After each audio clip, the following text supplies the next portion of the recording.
அன்பர்கள் அனைவருக்கும் பொங்கல் திருநாள் வாழ்த்துக்களை தெரிவித்துக் கொள்கிறேன். உத்தராயண புண்ணிய காலம் பிறக்கப் போகிறது. தைமகள் அவதரிக்கப் போகிறாள். தை பிறந்தா வழி பிறக்கும்னு சொல்றாங்களே, தை பிறந்தா எப்படியெல்லாம் வழி பிறக்கும் அப்படின்னு தெரிஞ்சுக்கிட வேண்டாமா? அதான் இந்த பதிவு. தை பிறந்தால் எப்படியெல்லாம் வழி பிறக்கும், ஏன் இந்த முதுமொழி தோன்றியது அப்படின்னு பார்க்கணும். உழவர்கள்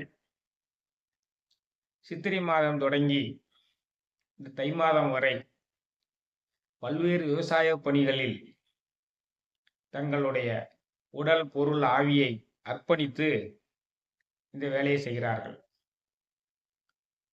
சுழன்றும் ஏற்பின்னது உலகம், அதனால் உழன்றும் உழவே தலை.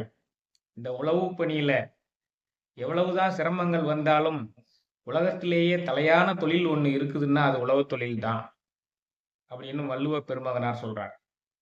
உழுதுண்டு வாழ்வாரே வாழ்வார், மற்றெல்லாம் தொழுதுண்டு பின் செல்பவர் அப்படின்னு சொல்றார். அத்தகைய உழவர்கள் தங்களுடைய உழைப்பின் பயனை கண்டு கழித்து நுகர்ந்து அனுபவிக்கும் மாதம் இந்த தை மாதம். எல்லாம் தெரிஞ்சுக்கிடுங்க. உலகால நெற்றி வியர்வை நிலத்தில் விழ அவன் சேற்றில் கால் வைத்து நாம் எல்லாம் சோற்றில் கை வைப்பதற்காக உழைத்துக் கொண்டிருக்கிறார். அத்தகையவர்கள் இந்த தை மாதத்தில் அறுவடை செய்து முதலில் புதிதாக விளைந்த அந்த நெல்மணியை கொண்டு அரிசி தயார் செய்து, அதே மாதிரி நிலத்தில் புதிதாக விளைந்த காய் கனிகள் கிழங்கு வகைகள் கரும்பு மஞ்சள் போன்ற புனிதமான பொருள்கள் அனைத்தையும் பகவானுக்கு படைத்து தங்கள் நன்றியை தெரிவித்துவிட்டு அதன் பின்னர் தாங்கள் அதை நுகர்ந்து பயனை அனுபவிக்கக்கூடிய மாதம் இந்த தை மாதம். முதலில் அவைகளையெல்லாம் யாருக்கு படைக்கிறார்? சூரிய பகவானுக்கு படைக்கிறார். பூமியில சூரிய கதிர்களினுடைய பாய்ச்சல் இல்லாம எதுவுமே நடக்க போறதில்லை.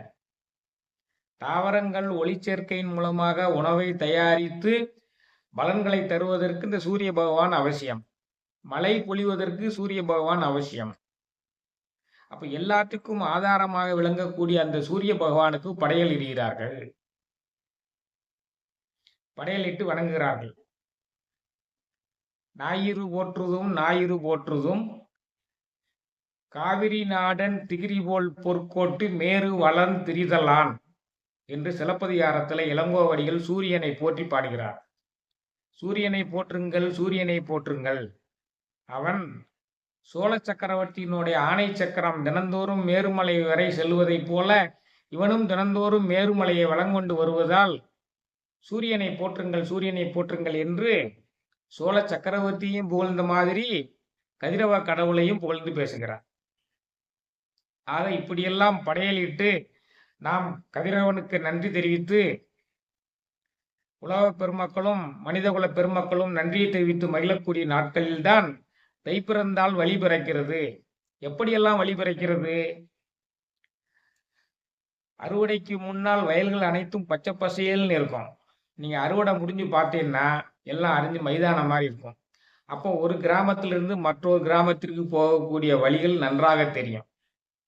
பழங்காலத்தில் தமிழகத்தில் எப்படி இருந்ததுன்னா, இந்த ஒற்றையடி பாதையின் வழியாகவும் மாட்டு வண்டி வழித்தடத்தின் மூலமாக தான் ஒரு கிராமத்திலிருந்து இன்னொரு கிராமத்துக்கு போயிருக்கிறாங்க. அப்போ அந்த வயலில் விவசாயம் நடைபெற்று கொள்ளும் பொழுது அது முற்றிலுமாக தெரியாமல் போயிட்டு இருக்கும். அங்கே உள்ள அனுமதிக்கவும் மாட்டாங்க. அறுவடை செய்து பார்த்த பிறகுதான் ஒரு கிராமத்திலிருந்து மற்றொரு கிராமத்துக்கு போகக்கூடிய வழி தெரியும். அதற்காக உருவாக்கப்பட்ட முதுமொழி தான் இது. தை பிறந்தால் வழி பிறக்கும், அறுவடை முடிஞ்ச உடனே எல்லாம் செய்யும். இது முதற் காரணம். இரண்டாவது காரணம் என்ன? தை பிறந்தால் எப்படியெல்லாம் மனிதர்களுக்கு வழி பிறக்கிறது? இந்த மார்கழி மாதம் மகாபாரத போர் நிகழ்ந்த மாதம். இந்த மகாபாரத போர்ல 2 பக்கங்களிலும் எண்ணிக்கையற்ற வீரர்கள் தங்களுடைய வாழ்வு இழந்தார்கள். அதன் காரணமாக எண்ணிக்கையற்ற மகளிர் கணவனை பிரிந்த நிலை ஏற்பட்டது. அதன் காரணமாகத்தான் இந்த மார்கழி மாதத்துல திருப்பாவையும் திருவம்பாவையும் ஓதி அந்த மாதத்தினுடைய இறைவன் வழிபாட்டின் மூலமாக இந்த நன்மையை காண விளைகிறோம். அப்போ இந்த மார்கழி மாதத்துல மகாபாரத போர் நடந்ததுனால திருமணம் சம்பந்தமான நிகழ்வுகள் எதையுமே செய்ய மாட்டாங்க. திருமணத்துக்கு மாப்பிள்ளை பார்க்கறது, பொண்ணு பார்க்கறது, நாள் குறிக்கிறது எல்லாம் செய்வாங்களே தவிர திருமண நிகழ்வு செய்ய மாட்டாங்க. அப்போ காதலனும் காதலியும் காத்திருப்பார்கள்.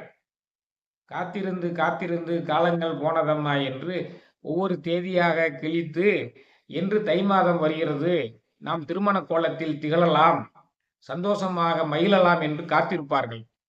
அவர்களுக்கெல்லாம் ஒரு மகிழ்வை கொடுக்கக்கூடிய மாதம் இந்த தை மாதம். ஆக காதலர்களுக்கு மகிழ்வை கூட்டக்கூடிய ஒரு மாதம் தை மாதம். கழனியில் வேலை பார்த்த உழவர்கள் தங்கள் பயனை நுகர்ந்து அனுபவித்து மகிழக்கூடிய மாதம் இந்த தை மாதம். எப்படியெல்லாம் தை பிறந்தால் வழி பிறக்கிறது. உழவர் பெருமக்கள் தாங்கள் அறுவடை செய்த பொருள்களை எல்லாம் தங்கள் தேவைக்கு பயன்படுத்தி விட்டு மீதியை வியாபாரம் செய்து பொருள் ஈட்டுவார்கள். அப்போ அவங்க வீட்டில் உள்ள பணப்பெட்டியில் பூராமே பணம் நிறைய இருக்கக்கூடிய மாதம் இந்த தை மாதம். அதனால வீட்டில் உள்ள அனைத்து சுப செலவுகளும் செய்வார்கள். மிகவும் அதிகமாக விளைச்சல் கண்டவர்கள் அந்த பணத்தை வைத்துக்கொண்டு புதிதாக வீடுகள், மனைகள் எல்லாம் வாங்குவார்கள், வண்டி வாகனங்கள் வாங்குவார்கள். ஆக காதலர்களை மகிழ்விக்கக்கூடிய மாதம், உழவர்கள் தங்கள் பயனை அனுபவிக்கக்கூடிய மாதம், தாங்கள் சேர்த்து வைத்த பொருளை எல்லாம் வியாபாரத்தில் ஈடுபடுத்தக்கூடிய மாதம், வீடு, மனைகள், தங்கம் முதலியவையெல்லாம் வாங்கக்கூடிய மாதம் இந்த தை மாதம். இவ்வளவு சிறப்புகளும் அந்த தை மாதத்திற்கு இருக்கிறது. தை பிறந்தால் எப்படியெல்லாம் வழி பிறக்கும்னா இப்படியெல்லாம் தான் வழி பிறக்கும். முதல்ல உழவர்களுக்கு மகிழ்ச்சி, ஆனந்தம், இன்பம். காதலர்களுக்கு மகிழ்ச்சி, ஆனந்தம், இன்பம். பணப்புழக்கம் அதிகமாக இருப்பதால் வியாபாரிகளுக்கு ஆனந்தம், மகிழ்ச்சி. இது எல்லாமே நிகழக்கூடிய மாதம் இந்த தை மாதம். அப்ப அதனாலதான் தை பிறந்தால் வழி பிறக்கும் எல்லோரும் கொண்டாடுகிறார்கள். தமிழ் மாதங்கள்ல சுப செலவுகள் செய்ய வேண்டிய, சுப நிகழ்ச்சிகள் நடத்த வேண்டிய மாதங்கள் 6 மாசம்தான் இருக்குது. சித்திரை, வைகாசி. ஆனி, ஆடி அவ்வளவு நல்லதில்லை. ஆவணி நல்ல மாதம். சித்திரை, வைகாசி, ஆவணி. ஆவணி, புரட்டாசி விட்டுறணும். ஐப்பசி, கார்த்திகை செய்யணும். அப்புறம் மார்கழியை விட்டுறணும். தை மாசம் செய்யணும்.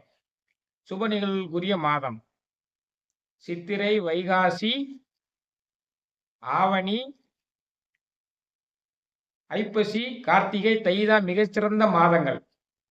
மற்ற மாதங்கள்ல எல்லாம் ஏதேனும் ஒரு விரும்பத்தகாத சம்பவங்கள் நடந்திருக்கிறதுனால அந்த மாதங்களை சுப நிகழ்ச்சிகளுக்கு விலக்கி விட்டுருவாங்க. இப்ப பங்குனி மாசத்தை எடுத்துக்கிட்டீங்கன்னா மன்மதனை எரித்தது. ஆனி மாசம் எடுத்தீங்கன்னா இரணியனை வதம் செய்தது. இந்த மாதிரி ஒண்ணு நிகழ்ந்துகிட்டு இருக்கு. மார்கழி மாதம் மகாபாரத போர். அதனால இந்த சுப மாதங்கள்ல சுப நிகழ்ச்சிகள் நடத்துறதுனால தான் தை பிறந்தால் வழி பிறக்கும் அப்படின்னு சொல்றாங்க. ஆக தை பிறந்தால் எப்படியெல்லாம் வழி பிறக்கும்? தை பிறந்தால் மார்கழியில் காத்திருந்த மணமக்களுக்கு வழி பிறக்கும். அறுவடை காலத்தை பயனை நுகர்கின்ற உழவர்களுக்கு மகிழ்வு வரும், வாழ்வு வரும். அந்த அறுவடையின் நிமித்தமாக விளைந்த பொருள்களை எல்லாம் பணமாக்கி வீடு, மனைகள், தங்கம், வெள்ளி இதெல்லாம் வாங்குவதற்குரிய காலம், சுப செலவுகள் செய்வதற்குரிய காலம், வீட்டில் சுப நிகழ்ச்சிகளாக நடப்பதற்குரிய காலம். ஆக அனைத்துமே இந்த தை பிறந்தால் தான் நடக்க வேண்டி இருக்கிறதுனால தான் தை பிறந்தால் வழி பிறக்கும் என்று சொல்லியிருக்கிறார்கள். தை பிறந்தால் அனைவருக்கும் வழி பிறக்கும் என்று வாழ்த்தி, தைமகளே வருக, தமிழகத்தை தூக்கி விடுக என்று சொல்லி தைப்பொங்கலை வரவேற்று இந்த உரையை நிறைவு செய்கிறேன். நன்றி, வணக்கம்.